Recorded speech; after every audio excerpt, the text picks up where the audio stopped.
Hello! So I wanted to talk to you this morning about the protests that are happening around the world, particularly in the USA and particularly in Britain, and what a protest is, what's triggered these protests, and what we can do to change things that we're not happy with in the world. So let's start by talking about what a protest is. A protest is when people get themselves organised to tell their government or tell the people in power that they don't like the way things are and they want them to change. For example, if in school the grown-ups made a decision that you weren't allowed to play on the links at lunchtime ever again, you might go, not happy with that, I'm going to write a letter to Mr. Gibb and see if we can get that changed. That will be you protesting. Or it can be a bit bigger than that. Say the local council wanted to close the links entirely and say nobody is allowed there. We could all go down to the links and sit on them and say, we're not going anywhere, you can't close our park. And that might work, that might make them change their mind. Sometimes it's bigger than that. Sometimes the whole government makes decisions and people come together and have a march to the government and show we've got this many people all together, and that shows you that lots of people want this to change. So for example, people go on marches to protest against things that they don't like about Brexit, to express their opinions about Scottish independence.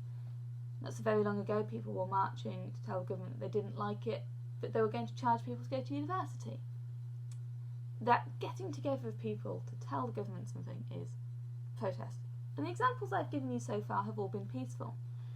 But sometimes there's a real anger about the way that things are in the world, and people protest in a way that isn't peaceful, or they use violence. And those are slightly different things, but it's all protest. The protests that we're seeing around the world at the moment, most of them are peaceful, people wanting to be peaceful, and just tell the people in power that they need to see change.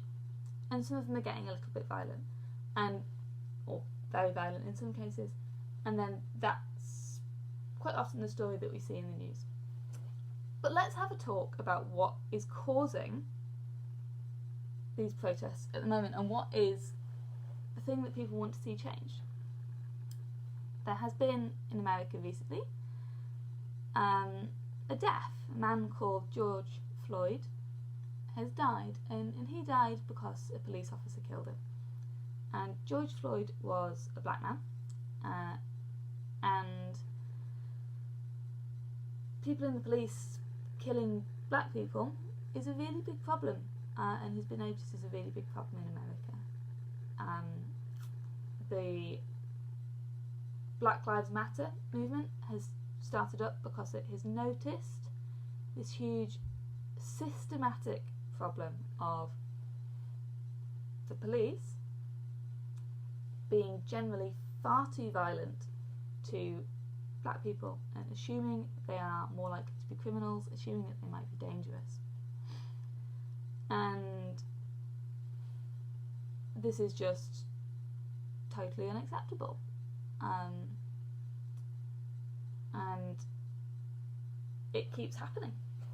So George Floyd is the most recent one, and that's what's triggered these protests, because people are saying this violence by members of the police against members of the black community absolutely has to stop.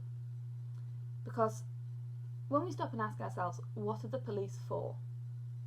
They're to protect us, and they're to make us feel safe, and we all have a right to be safe. We all have a right to be just living our lives in a way that's safe. But for a lot of black people, the police aren't making them feel safe. The police are making them feel scared, because they feel like instead of protecting them from crimes, people in the police are likely to see that they're back and be violent against them.